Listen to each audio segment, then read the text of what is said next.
Hello, everyone. Thank you so much for tuning in to this episode of the Geek Garage podcast, the most inclusive and accessible nerd culture audio program on the interwebs. I'm your host, David Dassaw, and joined with me is my wife and co-host, Lindsay Dassaw. How are you doing, Lindsay Dassaw? Pretty good. Yeah? Yeah. Did you have a good day? Yes. You sure? Yes. The kids didn't turn it upside down for you? No, they did, but, you know, it's normal. Yeah. No, they got turnt in their own kid fashion, like usual. But, you know, it's nice outside now, so it's we can kind of turn them loose outside for a little bit and burn off some of that energy, and it pays off when it comes to sleep time, bedtime. Yes. If we could only put them outside and us be inside and clean something, something might actually stay clean for a minute. Yeah, I don't know what's going on with these other parents in the neighborhood that like can just leave their kids outside and then go do other stuff. Yeah. I want whatever they're on. Yeah, me too. Or maybe their kids are just, you know, of age. Appropriate age. Anyways, this is not a parenting podcast. We are here to talk about something much more menacing than kid. Well, I don't know. Depends on how you look at kids. So the new season of Stranger Things just came out. Season 4, part 1. Yes. This past Friday, as of this recording, it came out, and we wasted zero time binging this. I was trying to spread it out over like a period of maybe at least a week or two, but we just couldn't help ourselves. No. I mean, it's shows like this come along only once in a very hot minute, and god damn, this season was good. I loved it, and we are so we're gonna chat a little bit about the season as a whole, or season 4 part 1 as a whole, and some of our favorite moments, some of the highlights, and with the central thesis of like, did they step it up a notch, mostly in terms of like the horror factor, because this season is scary as shit. And also, like, side note, if you have not watched it yet, turn this podcast off and go watch it, because there will be spoilers. Spoilers for all previous seasons, and especially this season, season 4, part 1. So consider this your warning, your heads up that you are proceeding into spoiler territory. So, to answer the primary question, Lindsay, did you find this season far scarier than the previous seasons? Honestly, in some ways, no. Okay. I think it's a little less gory in some ways, but I think it was definitely more intense. Okay. And I was definitely more scared for our main characters. I just knew that one of them were going to be killed off before part 1. Right. And that did not happen. But luckily. But Nancy is in trouble. Yeah, she is. But I don't think they're going to kill her off either. Yeah. So I'll probably disagree with you as far as the horrific factor. So you enjoy horror from time to time, but I mean, I'm not going to call myself an aficionado by any stretch, but I am a much bigger fan of horror than you are. I think that's safe to say, correct? Yes.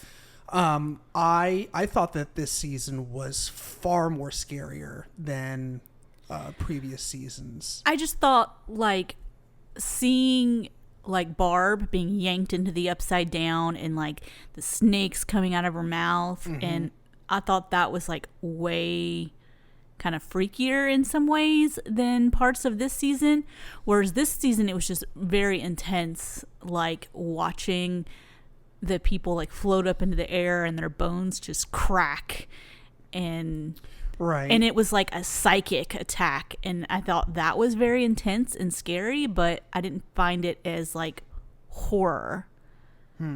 Okay. I do think Vecna. Vecna. Yeah, I think he looks pretty scary. Yes. With his tentacles that kind of come and go, and his bat friends, and Right. yeah, and he just looks really scary. But he's trapped, more or less, in the Upside Down. For now. Yeah. But he's kind of carving his path into the Yes. I don't know, 616 realm. Our universe, the non-Upside Down. Yeah. But yeah, so anyways, I thought it was a lot scarier. I mean, the entire opening sequence with the, like all the dead kids and the like the body horror of like that, the end of episode 1 with what's her name, the first cheerleader, Chrissy. Yeah. Excuse me. That's the first time we see, Vecna at work. Of course, we don't know it's him at that point, but, we just see her floating in the air, and all of a sudden, like her, limbs are just cracking. Yeah. And I was like, holy shit. Like, I mean,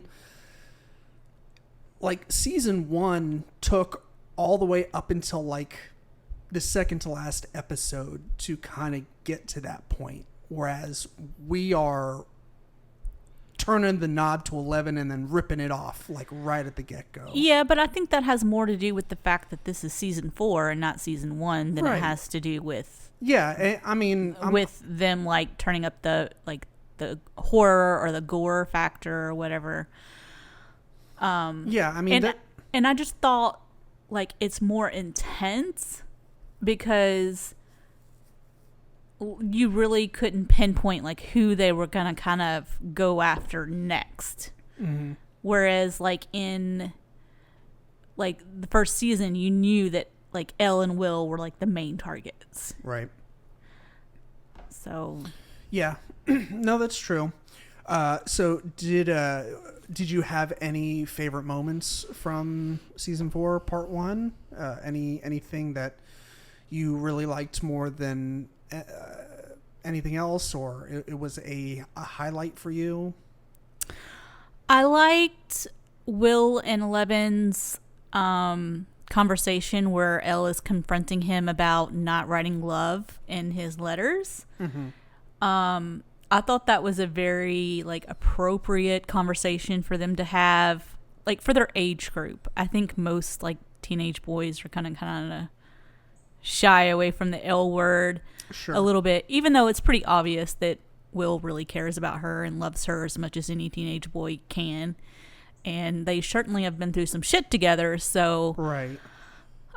Wait, so was he telling her to not write the word love or to write the word love? She was confronting him on not using the word love in his letters. Like, she would finish all of her letters to him. Like, apparently they wrote to each other almost every day. And she would write, love Elle, with love, every single one of her letters. And every single one of Mike's was like, from Mike. Oh. And, and she was upset because he wasn't telling her. And so, so I think that has, like, everyone being so disjointed has a big theme this season. I think everyone kind of being in different spots because obviously we have Joyce, Murray, and Hopper all the way in Russia.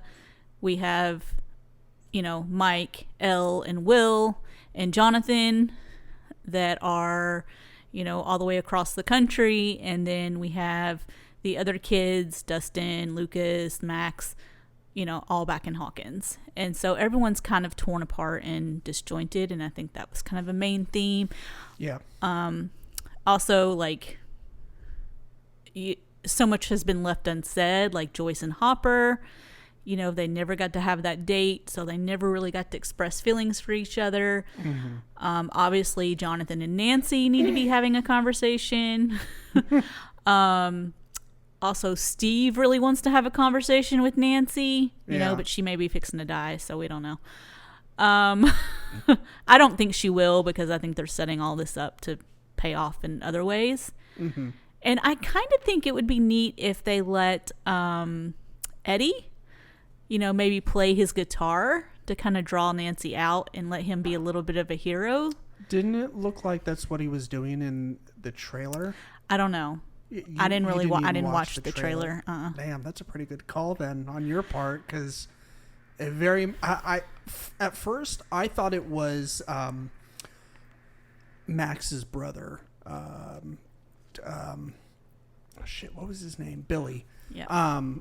Because he played guitar too, right? Didn't he? I'm not sure about that. Axe players, they're a dime a dozen.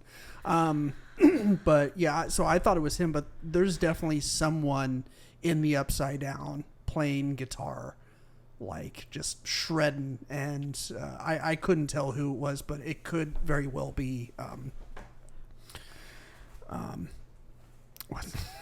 Eddie. Eddie, yeah. God, sorry. I just think he's an interesting character, because he's an awesome character. I think he genuinely wants to be a good guy and a hero, and I think he is a pretty good guy.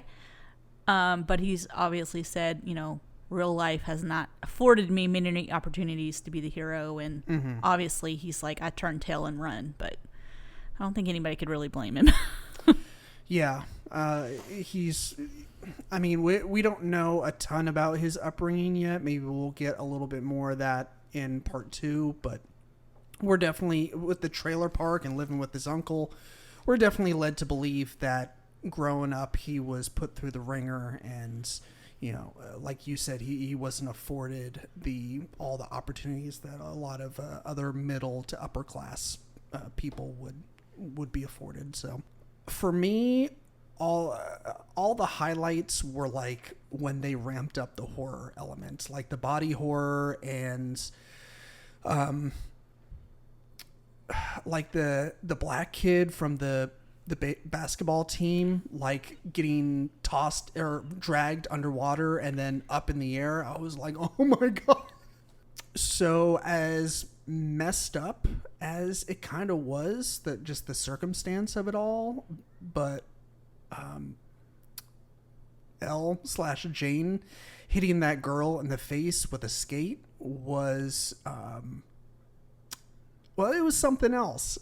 At first I was like, hell yeah, but it ended up being kind of a big deal and gave her a concussion. I mean, you know, it's a skate from the 80s. Yeah. And those things are still around.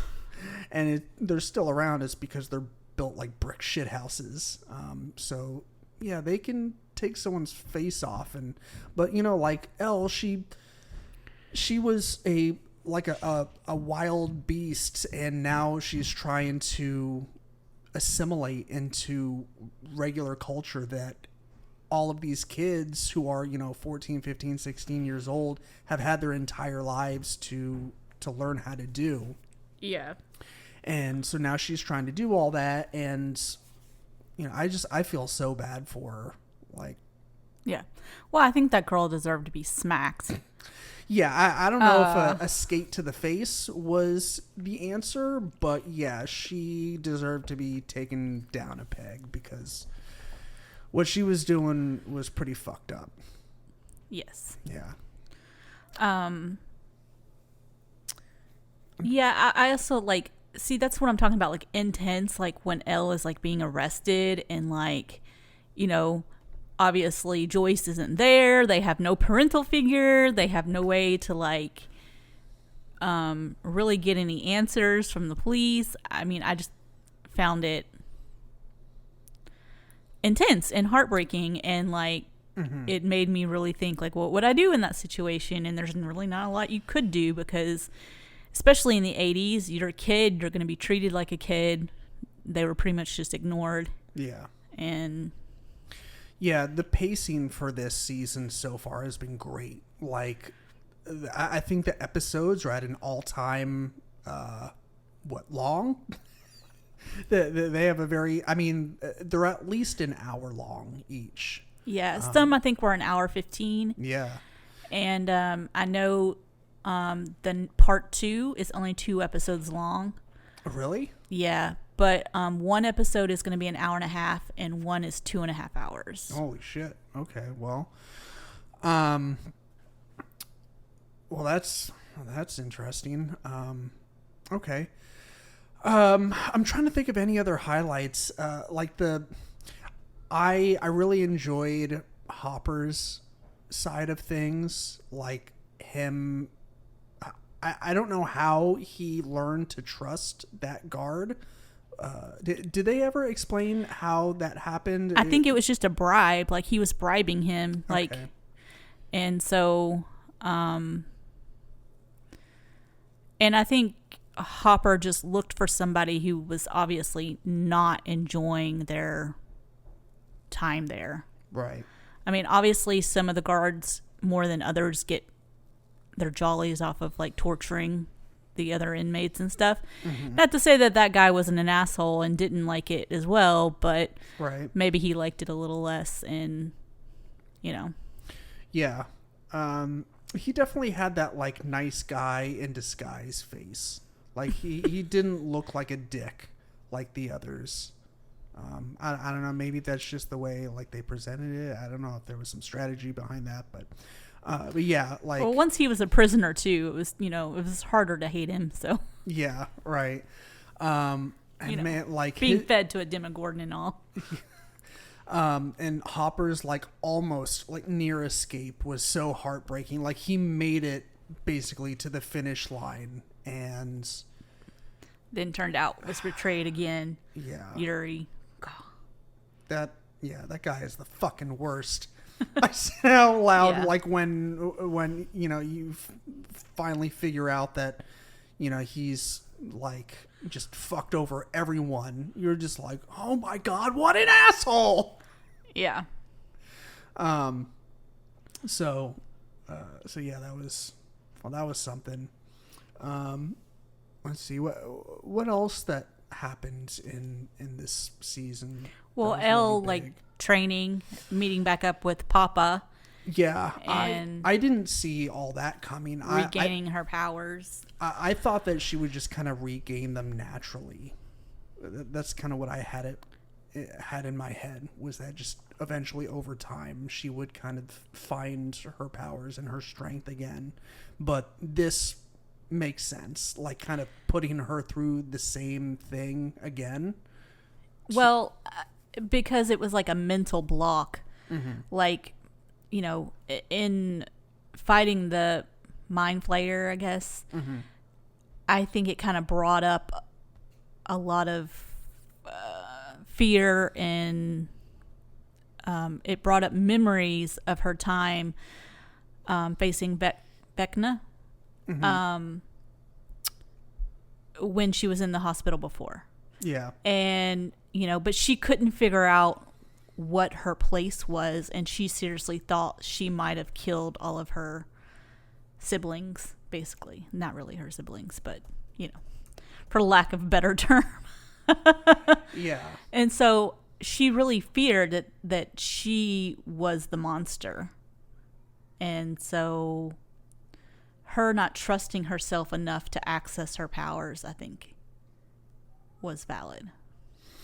Yeah, that's very true.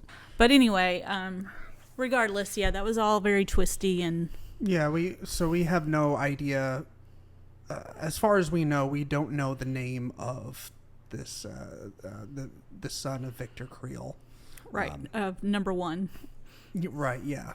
Which we keep on bringing up, like the twist ending, saying that we're gonna get to it, and we keep on bringing it up.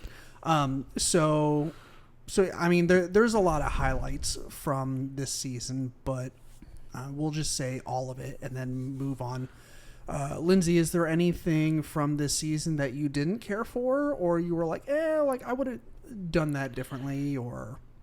I just hate all the episodes. It's kind of a trope where they just separate everyone. You know, I mean, it was a big theme this time, obviously, but they used to do that all the time in Agents of S.H.I.E.L.D., you know. They would separate Fitz and Simmons like every season and keep them apart for 90% of the season. Yeah. And it was very annoying. And yeah, it is kind of a pain in the ass when they do that. And I mean, they had a bit of an excuse this time around because they're physically in 2 different, or I guess 3 different locations, if, you know, including Hopper. And is he in Alaska? He's in Russia. Oh, okay, because they said Nome, Alaska, and then Murray and Joyce flew to Alaska to. That's where they met Yuri. Yeah, and then Yuri kidnapped them and flew them to Russia. Yes, Yuri the dickhead. Yes.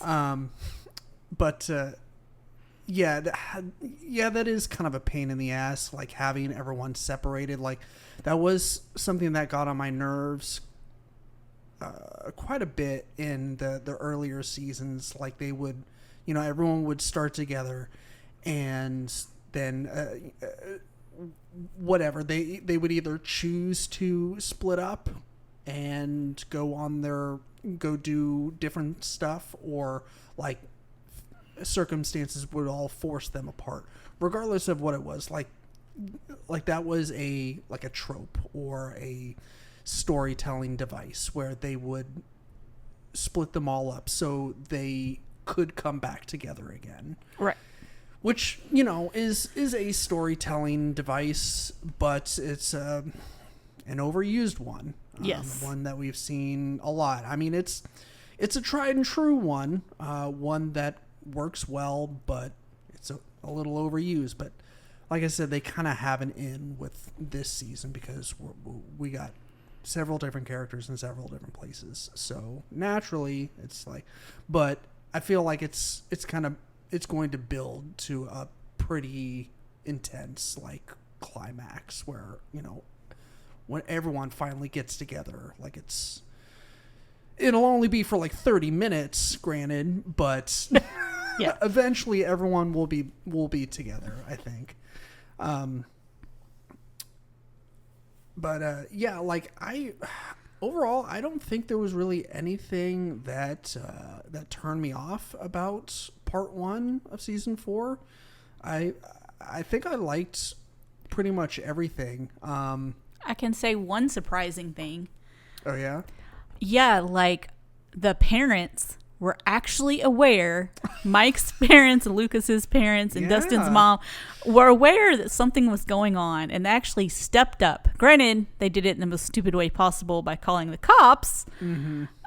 Because obviously, what have the cops done for them before? Nothing. Yeah. Yeah. Have the cops kept any of this bad shit from happening in their town? Yeah. No. It took some little dumbass high schooler to rally everyone together, and even then they were all reluctant as shit.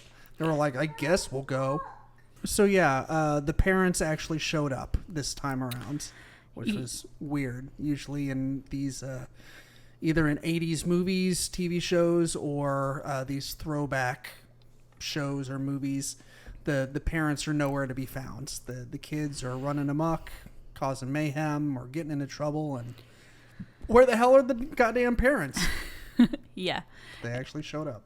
Yes. It only took the whole town threatening to lynch their children. Yeah. It also, this reminded me of the whole, like, Dungeons and Dragons scare of this time period. Like, that's, for the most part. The satanic panic. Yeah, that, for the most part, is historically accurate, and like I totally forgot about it, but like it's so fucking stupid. Like it's a game. Like it's like one of those classic cases of people just being ignorant and too stupid to understand. Like, well, just like because someone played Dungeons and Dragons and did a bad thing does not mean that Dungeons and Dragons calls them to do the bad thing. Mm-hmm. Just like listening to rock metal or playing video games does not cause people to do bad things. Yeah. And so it was just people trying to find something to blame. Yeah. I mean, because God forbid you blame, bad parenting or mental illness or, a fucking demon living beneath your city. Right, yeah. Where are the blame for the demons? Blame the demons, god damn it. Like, if you're this God-fearing country, then, it's time to point the finger at the devil. It's the devil's work. Yes. I guess that's what that fucking captain of the basketball team was doing. Came in, you were like, here comes this asshole coming in to make another one of his dumbass speeches. Well, he already made like 4. He really did. He made like 1 to get the basketball team wound up, and then that one was fucking lame because he used like the deaths of like Hopper and everyone else to like rally people around like a stupid basketball game. Yeah, like that's gonna make it all better. Yeah. And then he, got all of his teammates together about trying to look for Eddie. Mm-hmm. And then, he did another one to get the town to go look for the Hellfire Club. And, he needs to sit down. He really does. Fucking white kids causing trouble. Yeah. That's the headline since, what was it, like the 1600s? Something like that, yeah. So how did you feel about 11/Jane's big struggle this season so far regarding her feeling completely out of place and belonging nowhere? Like, we've gotten a little bit of this in prior seasons, but, a lot of those prior seasons she was kind of hanging out and like hanging out on the down low. And right. So she wasn't fully assimilated into everyone. Yeah, the normal everyday life. So yeah. Well, I would say it's pretty valid. I mean, she's had a pretty fucked up childhood. Mm-hmm. And the fact that she is years behind on trying to get assimilated into the world. And I mean, yeah, it's going to be pretty hard to find somebody who can relate to you. Mm-hmm. With that kind of messed up background. Yeah. I mean, I felt pretty bad for her, between the bullying and losing her powers and being away from Mike and yeah. Well, even just being away from like Mike and Will and Dustin and like just like her core group of friends, and then she finally got a female friend in Max, and mm-hmm. then immediately had to move away from her. And no Hopper. Yep. And she only has like evil Papa. Right. And so yeah, I mean, I would say her feelings are valid, but I do feel like she could have opened up to Will a little more, because obviously he's been picked on a lot his whole life. Mm-hmm. He might have had a little bit of advice. Not that he could have made it better, because really, who can make those situations better? Yeah. But sometimes, misery loves company. So just, an ear to listen to her struggles might have put her in a little bit better of a headspace than she was in. Yeah. I guess, so kind of pivoting back to the complaints thing, because I kind of just thought of one. I don't think that they've given Will his due, like his time to shine. I mean, I think it's coming. You think so? Yeah. They really have not fleshed out that character completely. Like, he went through all this trauma as well, and then like he spent basically the entire first season in the Upside Down. And then he was still, like, quote-unquote, possessed in the second season. And then he really didn't have a ton to do in the third season, except, like, he spent the whole time complaining. And I'm not complaining about that. Like, that was when, everyone was, like, not hooking up. But, like, what's his name had Max, and Lucas. Lucas had Max, and then Mike had Elle, and Dustin had his, Science camp and Susie. right, yeah, and he just had his friends, but he didn't have his friends, and so like I feel like he's been like the seventh wheel or whatever for a very long time. So I hope you're right. I hope that he does get his time to shine here soon. Yeah. I do think he's going to come out with some sort of confession of some sort, some kind of love confession, possibly to Mike. I'm not really sure. Maybe. But, maybe he will have a comrade of sorts in Robin, maybe. Yeah. Yeah, I mean, Robin, she was one of she was my favorite character in the previous season, in season 3, and she's a lot of fun in this season too. I don't know, Nancy is pretty high up there for me this season. Like her character is a lot of fun, like just playing like reporter, and she's gotten to be very take charge, which is good. Maybe she won't end up like her mother and be so oblivious to everything going on. Yeah, her mom. She doesn't seem like an airhead, but she hasn't really gotten a ton of screen time. No. Aside from like that one time she almost committed an adultery with like a high school student or like a pretty young dude. A lifeguard at the pool. Right, yeah. I mean, he had a nice bod. I'm jealous. I wish I, looked that good shirtless, but I don't. So, whatever. Fuck it. But yeah, anyways, so Joyce and Murray, it kind of feels like they've been the comedic relief. Well, I think Murray kind of always has been. Yeah.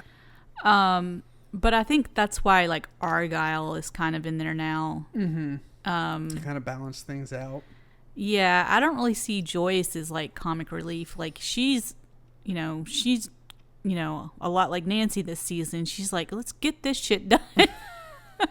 Yeah, her facial expressions are gold. Like they remind me of when like a couple years back when the whole cast won Oscars or Emmys, whatever it was, and all those memes were coming out of her like making all the facial expressions when what's his name, the guy that plays Hopper, when he was David Harbour. Yeah, when he was giving the big acceptance speech, she was like doing all these funny faces, and like they just zoomed in on her face like for the whole meme. It's really funny. Yeah. But yeah, she's kind of given a lot of those facial expressions.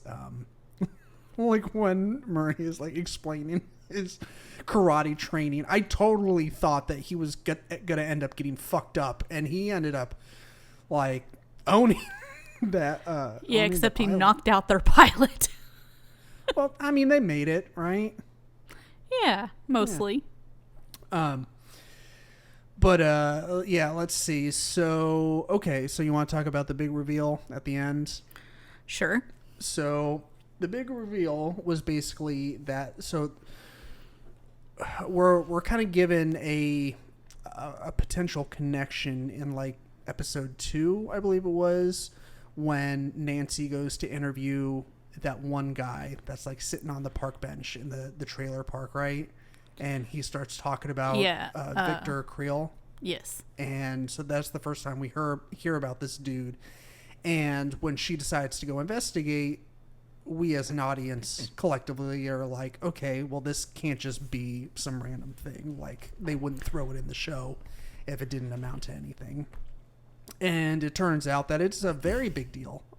He was the dad to this orderly that ends up being number 1. Yeah.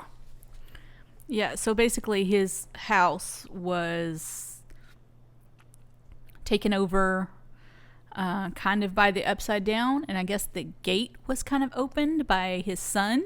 Mm-hmm.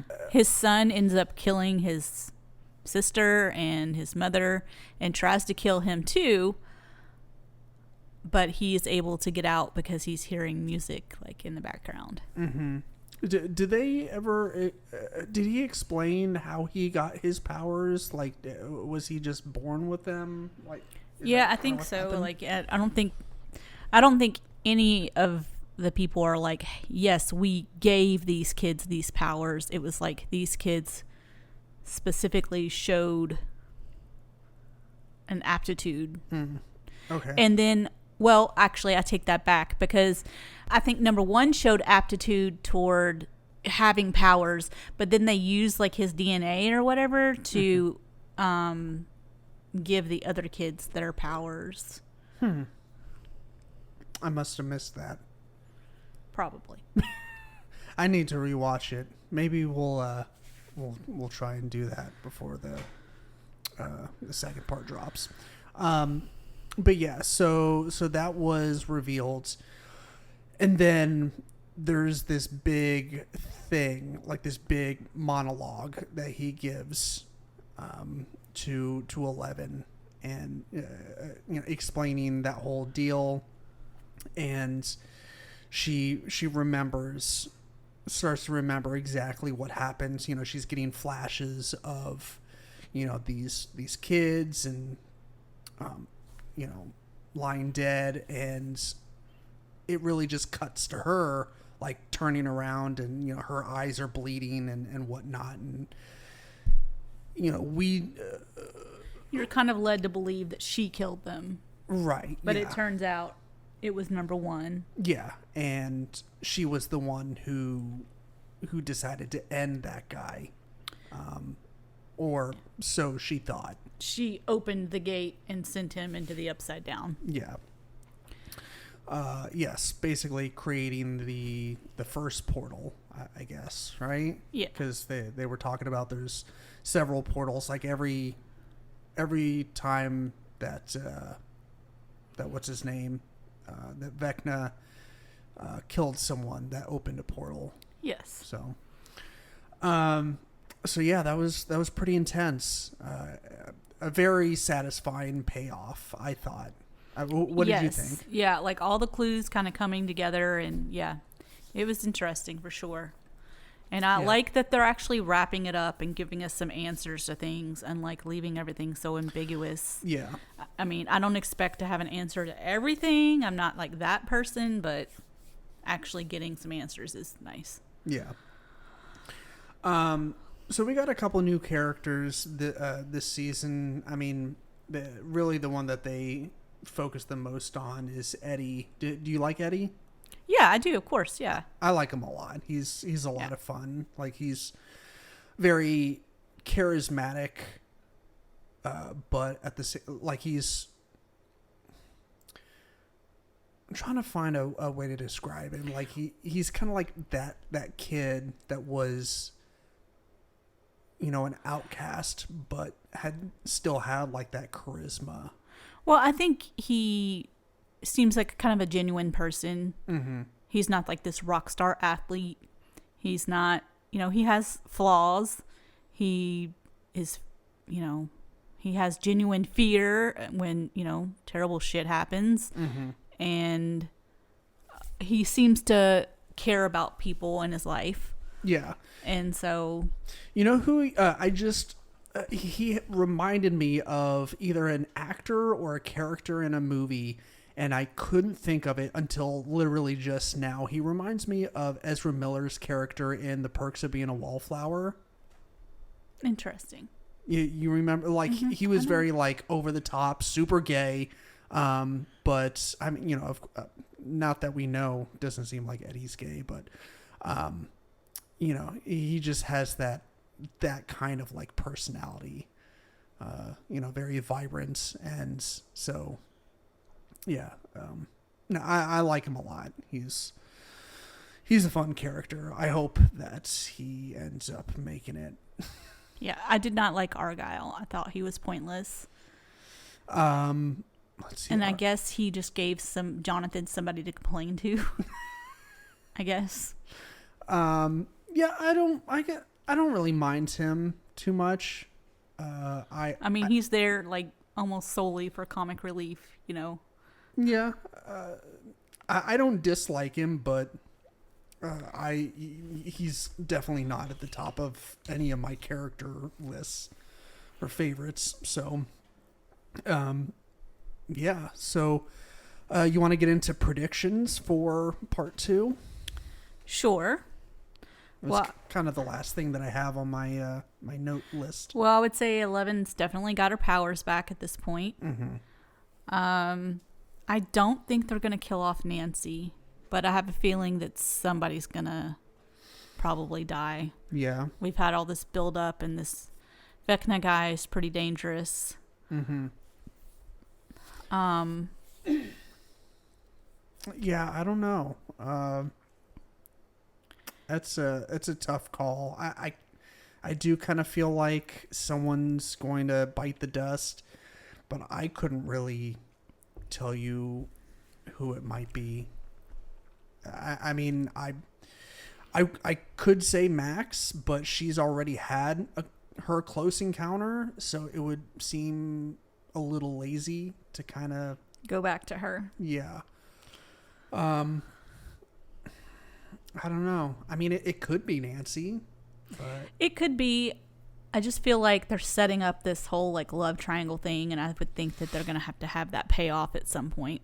And if she dies, I think it's going to be maybe Steve. Could be. Yeah. One of the two in the triangle. Yeah, I feel like they're setting him up to be pretty awesome. Yeah. Steve, the babysitter. Yeah, I mean, he like, he was like the first to jump down. He was like, I was the lifeguard, for X amount of summers, so it's only natural that it should be me that goes and sees what's down there, and of course they come and save him. So, but yeah, he beat the shit out of that crazy bat thing. Yes. That was a really fun sequence. That whole sequence of them like just beating the shit out of those evil devil bats. Yes. But very poorly thought out, going down there with no weapons, no help of any kind. Yeah, I don't really care about that as far as like oh, why didn't they do that? Like, so they didn't have weapons. Like it. I don't know. I mean, they had to go. They had to rescue Steve, but yeah, exactly. Yeah. So it definitely feels like someone might eat it by the end of this season. We'll probably see the whole crew reunite. Yeah, I would think so. So Hopper, Joyce, and Murray. And then the West Coast team and the East Coast team, for one big final showdown. Do you think the final showdown is going to happen on Earth? Like, you think Vecna is going to bust through?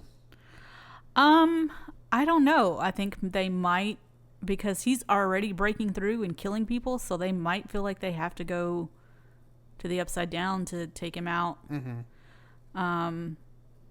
That's going to be pretty dangerous on their part.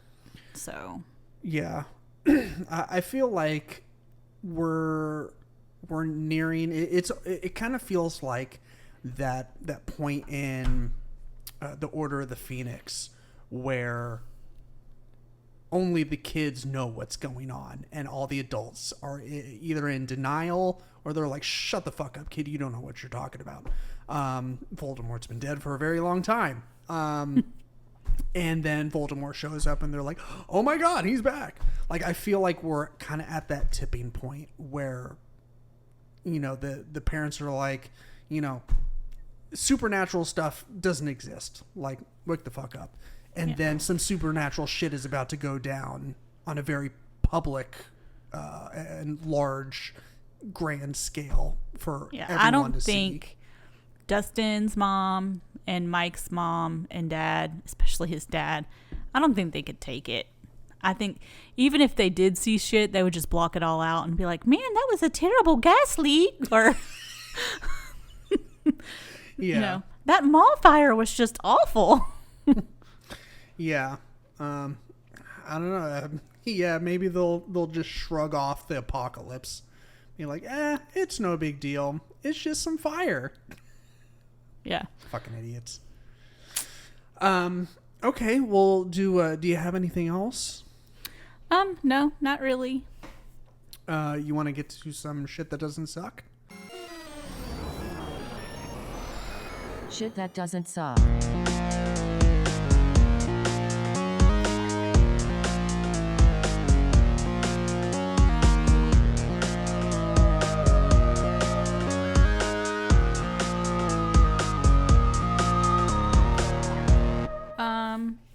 I don't really have anything. I've been super sick lately. I haven't even been playing my video game. I've been barely alive for the last few days. Yeah. You started watching some, was it a show or documentary on Netflix this morning? Yeah, but I fell asleep. Oh, yeah? It wasn't very good. No. Nope. Yeah, I really haven't been watching too much stuff either. I mean, we watched the first couple episodes of the new Obi-Wan Kenobi. Yeah, and I don't think it sucked. But That's one way of putting it. yeah, I mean it was good. I mean I liked it. I think I'm waiting for it to get better.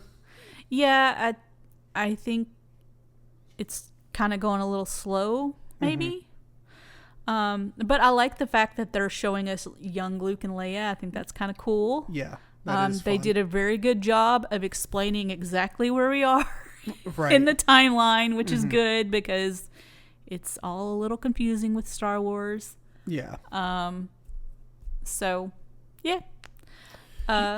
Yeah, I'm definitely looking forward to watching it some more. I need to rewatch the first 2 episodes because I was working on Tumblr stuff at the same time as I was watching it, and I knew that was a mistake. I knew I should have just dropped everything and paid attention because I can never get fully invested if I'm half-ass watching stuff, especially. Yeah, it sort of did make me want a lightsaber, though.